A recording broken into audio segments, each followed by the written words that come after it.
Hello दोस्तों, स्वागत है आप सभी का एक और नई वीडियो में। और आज की वीडियो बहुत ही ज़्यादा खास होने वाला है क्योंकि आज की वीडियो में मैं एक ऐसी बाइक के बारे में बताने वाला हूं जो कि अभी भारतीय बाजार में रिसेंटली जावा की तरफ से लॉन्च हुई है, जिसको कहते हैं जावा 42FJ। अब इस बाइक को लेके बहुत सारे क्वेरीज हैं लोगों की, बहुत सारी लोगों के क्वेश्चंस हैं। तो उनमें से एक क्वेश्चन ये भी है कि ये बाइक आपको फाइनेंस ऑप्शन पे मिलेगी, और मिलेगी तो क्या कुछ ईएमआई बनेगी, क्या कुछ मेरे डॉक्यूमेंट्स रहेंगे और क्या कुछ मुझे प्रोसेस करना पड़ेगा जो मैं इजीली जावा 42FJ आज शोरूम पे जाके परचेज कर सकूं, फाइनेंस करवाने का ऑप्शन।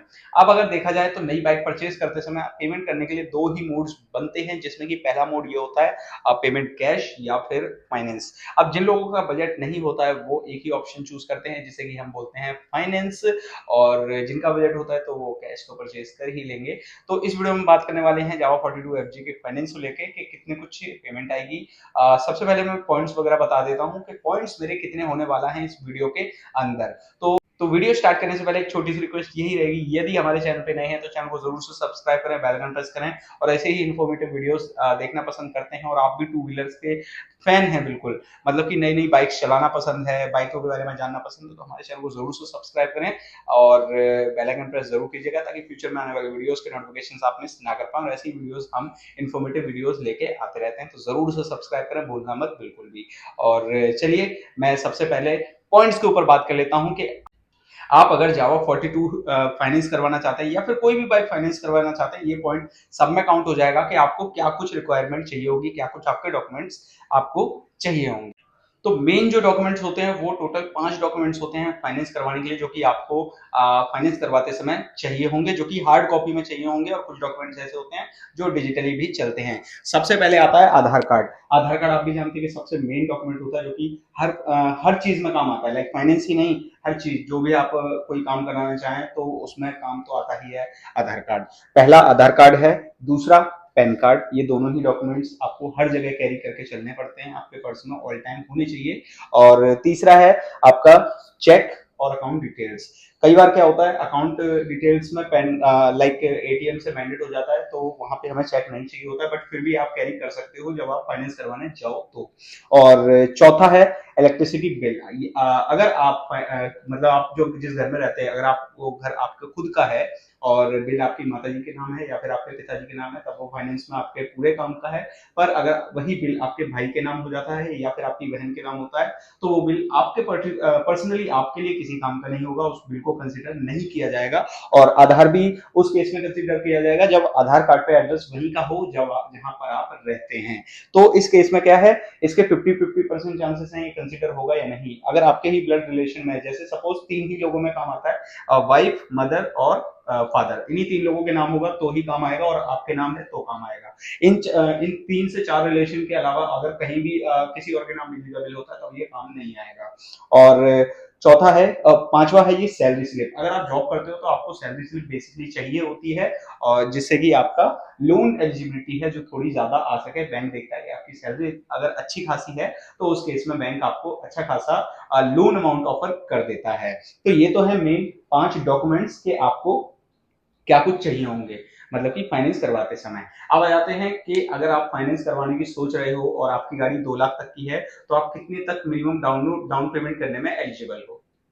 फाइनेंस करवाते समय दो कंडीशंस बनती है, जिसमें आता है सिविल और नो सिविल। अगर आपका सिविल है, सिविल बोलते हैं लाइक अगर आपने पहले ही किसी बैंक से लोन ले रखा है और आपने उसकी ईएमआई टाइम पे दी है, तो उस केस में क्या होता है आपका सिविल होता है जो कि अच्छा होना चाहिए। और अच्छा जब होता है जब आपकी EMI time to time account से पे हो, कैश ना हो और ऑनलाइन आपने पे ना करी हो, अकाउंट से कटेगी, आपका सिविल बहुत अच्छा होता है। और नो सिविल उसे कहते हैं यानी कि आपने कभी पहले फाइनेंस नहीं करवाया और आप पहली बार फाइनेंस करवा रहे हो। तो इस केस में क्या होगा, अगर आपका सिविल है तो बैंक आपको 90% तक लोन दे सकता है। लाइक 2 लाख की गाड़ी है तो 2 लाख अमाउंट पे आपको 90% तक फंडिंग दे सकता है। और अगर लोन आपका पहली बार है तो बैंक आपको max to max 75% loan amount देगा, उससे ज्यादा बैंक आपको लोन ऑफर नहीं करेगा। तो ये है बेसिक सी दो स्टार्टिंग के पार्ट जिसमें कि आपको खास ध्यान रखना है। कोई भी बाइक या फिर मतलब कि मेनली हमारा जॉइंट है, ये आपको हर जगह काम आएंगे। आप जब भी बाइक कोई सी भी परचेज करने जाओगे आपको ये पॉइंट्स हम हमेशा काम आएंगे। अभी आ जाएंगे अपने मेन टॉपिक यानी कि जावा 42 पे,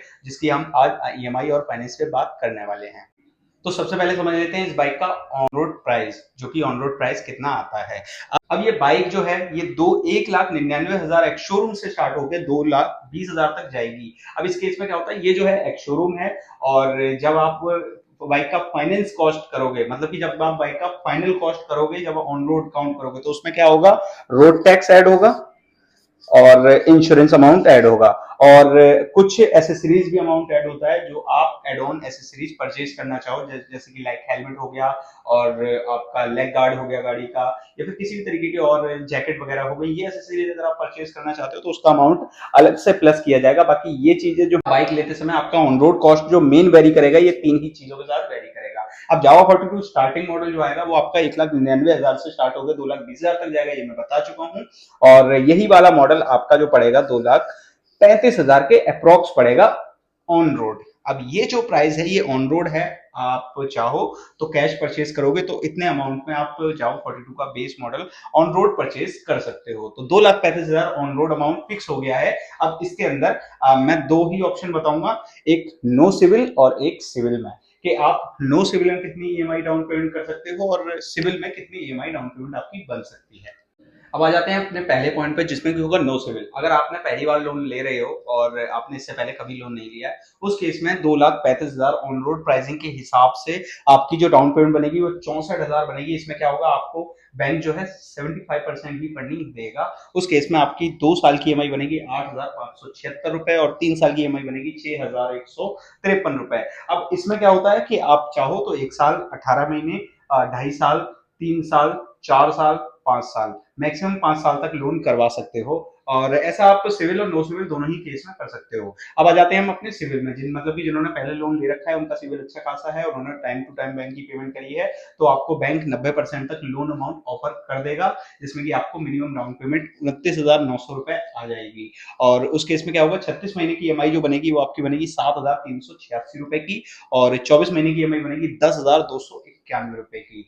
अब इन दोनों केस में फर्क सिर्फ इतना है कि आपने यहाँ पर पहली बार लोन नहीं ले रहे हो और बैंक आपको पहले भी लोन दे चुका है, तो अब बैंक का आपके ऊपर ट्रस्ट बन गया है, तो बैंक आपको ज्यादा से ज्यादा भी लोन दे रहा है। यहाँ यही बात आ जाती है ट्रस्ट की, कि बैंक ने पहली बार आपको लोन दे रहा है तो उसको थोड़ा कम ट्रस्ट है, इसलिए आपको थोड़ा कम लोन अमाउंट दे रहा है। वहां बैंक को ट्रस्ट हो गया है कि हाँ, हमारा लोन पहले इन्होंने लिया था। लाइक ऐसा नहीं है कि आप उसी बैंक से लोन ले रहे हो अगली बार भी उसी लो, बस ये है कि आप किसी भी बैंक से लोन लेते हो तो आपके सिविल रिकॉर्ड में चढ़ जाता है कि आपने उनकी पेमेंट टाइम टू टाइम की है।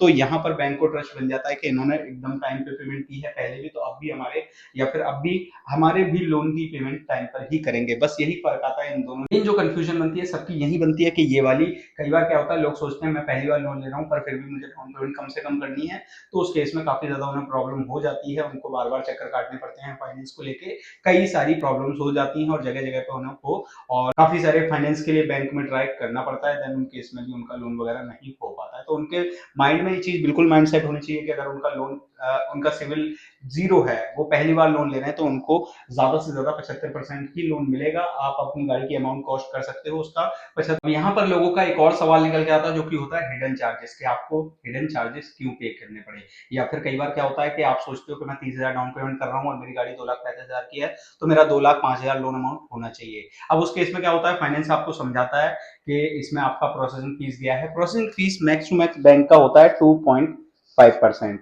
मिनिमम इतना होगा, बाकी ये 4.5% तक भी जाता है। और बैंक का जो ब्याज की दर होती है वो मिनिमम होती है 8.99, और आप अगर इससे भी महंगी गाड़ी लेते हो उस केस में 7.99 भी आ जाता है, और अगर इससे सस्ती गाड़ी लोगे तो आपका 10.99 भी आ जाता है। और यहाँ पर बनता है 1,000 रुपए ज्यादा से ज्यादा, बस इससे ज्यादा नहीं बनेगा। ये जो कुछ चार्जेस होते हैं जो बैंक आपसे एक्स्ट्रा लेता है, ये क्या होता है, सपोज आप 2 लाख की गाड़ी ले रहे हो, अब 2 लाख में आप डाउन पेमेंट करना चाहते हो 50,000, और 50,000 में आप सोचोगे मेरा 1.5 लाख का लोन अमाउंट होगा, 50,000 में डाउन पेमेंट कर रहा हूँ, तो इस हिसाब से मेरी डाउन पेमेंट 50 आनी चाहिए, 1.5 लाख लोन अमाउंट होना चाहिए। ऐसा नहीं होता है। कभी कभी क्या होता है कि फाइनेंस को 1,55,000 लोन अमाउंट निकालना पड़ता है, ताकि 1,55,000 का वो 2.5% निकाले। 1,55,000 का 2.5% ऑलमोस्ट 3,870 रुपए बनेगा। बाकी अगर यहाँ कोई करेक्शन हो आप करेक्शन करके कमेंट बॉक्स में बता सकते हो। अब एक अमाउंट आ गया, ये अमाउंट क्या होता है, फाइनेंसर चाहे तो आपसे डाउन पेमेंट में ऐड करके ले ले, या फिर फाइनेंसर चाहे तो आपके अमाउंट में ही एडजस्ट कर ले, जिससे कि आपका फिक्स अमाउंट जो है 50,000 है, तो उसमें ही वो उस हिसाब से लोन अमाउंट कम करेगा। फिर उसके बाद जाता है 1,000 रुपए, जिसमें कि प्रोसेसिंग फीस में मतलब कि स्टैम्प ड्यूटी और आपका पीडीडी चार्जेस होता है। देन उसके बाद जाता है आपका मात्र कितना 500 रुपए, जिसको बोलते हैं एचपी। बैंक की नजर में एचपी बोलते हैं, आपकी आरसी पे बैंक का नाम आता है। तो ये कुछ चीजें हैं जो आपकी डाउन पेमेंट में ऐड होती हैं। अब डाउन पेमेंट अगर ये टोटल अमाउंट 5,000 आएगा, तो आपका लोन अमाउंट 2 लाख के हिसाब से 1,55,000 बनेगा। देन आपका जो मेन प्रीमियम अमाउंट बचा वो सिर्फ 45,000 बना, और ये 5,000 रुपए आप ऐड करके दे रहे हो, और जो कि बैंक अपना चार्ज काट लेगा वहां से, और शोरूम को वो पेमेंट उस हिसाब से ही देगा जितनी चाहिए होगी शोरूम वालों को। तो ये कुछ चीजें बनती हैं जब काफी ज्यादा कंफ्यूजन होती है जब आप फाइनेंस करवाते हो, और ये बहुत ज्यादा फाइनेंसर को फेस करनी पड़ती है। मैं पर्सनली खुद टू व्हीलर फाइनेंस में ही जॉब करता हूँ, और जावा और अपना टीवीएस, सुजुकी, अपाचे और अपना हीरो की कोई सी बाइक हो, सारी बाइक्स फाइनेंस करता हूँ। उसमें मुझे कई बार ये प्रॉब्लम आती है, और समझाने में थोड़ा सा माइंड थोड़ा वैसा प्रॉब्लम भी कर जाता है। कई बार क्या होता है, कस्टमर समझने को राजी नहीं होता, और ये चीज समझाना बहुत मुश्किल पड़ जाता है। और कई ये कुछ मेन डिटेल्स थी जो मैं आपके साथ इस वीडियो में शेयर करना चाहता था। और इस वीडियो के अंदर मैंने जावा 42 के नाम से इसमें आपको इंट्रोड्यूस किया है, बट इसके अंदर मैंने ऐसी बहुत सारी चीजें बताई हैं जो कि आपको बाइक फाइनेंस करवाते समय बहुत ज्यादा काम आ सकती हैं। बहुत सारी ऐसी डिटेल्स बताई हैं। इसमें से आप जस्ट सिर्फ जावा 42 ईएमआई वाले पार्ट को अगर हटा दो, तो ये वीडियो आपके बहुत ज्यादा काम आ सकती है। आप किसी भी तरीके की कोई भी बाइक परचेज करने जाओगे, तो ये सारी चीजें याद में रखोगे, ये सारी चीजें माइंड में रखोगे, तो आपके लिए ना धोखा होगा, और ना ही आप किसी भी तरीके का कंफ्यूजन अपने माइंड में रखोगे। तो इजीली आप बैंकर की बात समझ जाओगे, और बैंकर भी आपको इजीली अपनी बात समझा पाएगा जब आप बिल्कुल प्रॉपर माइंडसेट के हिसाब से घर से चलोगे। तो इस वीडियो में तो मैं इतना ही बताना चाहता था। बाकी फाइनेंस से रिलेटेड किसी भी तरीके की कोई जानकारी अगर आप चाहते हो, तो हमें कमेंट बॉक्स में कमेंट कर सकते हो, हम वो वीडियो भी आपके लेके आएंगे। अभी दिल्ली एनसीआर गाजियाबाद से बिलोंग करते हो, और आपको फाइनेंस से रिलेटेड किसी भी तरीके की कोई जानकारी चाहिए, तो मैं ये डिस्प्ले पे आपको नंबर शो हो रहा होगा, आप इस नंबर पे मुझे व्हाट्सएप टेक्स्ट कर सकते हो, और मुझसे जो भी हेल्प होगी मैं आपकी पूरी तरीके से हेल्प करूंगा न्यू बाइक फाइनेंस करवाते समय, आपको डिटेल्स देने में। और आपके माइंड में जितने भी क्वेश्चंस हो, आप मुझे कमेंट बॉक्स में भी पूछ सकते हो, इस नंबर पे व्हाट्सएप टेक्स्ट भी कर सकते हो, और चाहो तो आप मुझे इंस्टा पे भी फॉलो कर सकते हो, इंस्टा आईडी भी मैं यहाँ पे लिख देता हूँ। बाकी ऐसे ही वीडियोस के लिए हमें सब्सक्राइब जरूर कीजिएगा, और फ्यूचर में आने वाले वीडियोस की नोटिफिकेशन आपको सबसे पहले मिले तो बेल आइकन